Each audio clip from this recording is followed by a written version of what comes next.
નમસ્કાર, real power ન્યૂઝમાં આપનું હાર્દિક સ્વાગત છે। સૌથી પહેલા નજર કરીશું આજના મહત્વના મુખ્ય સમાચાર પર। કરજણ પોલીસ દ્વારા માર્ગ સલામતી સપ્તાહની ઉજવણી કરાઈ।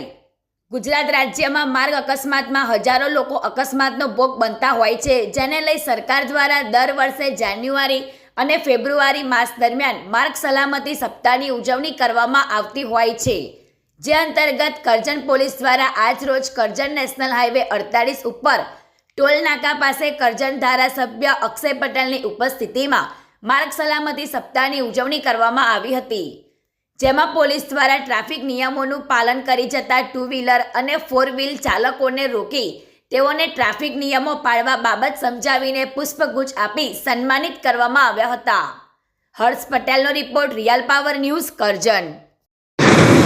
માર્ગ સલામતી સપ્તાહની જગ્યાએ હવે માર્ગ સલામતી મંથ એટલે કે ફેબ્રુઆરીના એન્ડ સુધીમાં જે માર્ગ સલામતીની અભિયાન ચાલી રહ્યું છે, એના અંતર્ગત કરજણ ટોલ ટેક્સ ખાતે માનનીય ધારાસભ્ય સાહેબ શ્રી તેમજ RTO inspector, Karjan police inspector સાથે એક સંયુક્તપણે ટોલ ટેક્સ ઉપર એક પ્રોગ્રામ રાખવામાં આવેલો હતો અને જેના ભાગરૂપે જે પણ લોકો ટ્રાફિકના નિયમોનું પાલન કરે છે એને ફૂલ અર્પણ કરવામાં આવ્યા, જેના રિફ્લેક્ટિવ ટેપ લગાવવામાં આવ્યા અને લોકોને જતા આવતા માણસોને રોકીને ટ્રાફિકના નિયમોનું પાલન કરવું એ અનુસંધાને એક જાગૃતિ ફેલાવવાનો એક પ્રયત્ન કરવામાં આવી રહેલ છે અને આ અભિયાન ફેબ્રુઆરીના એન્ડ સુધી ચાલુ રાખનાર છીએ।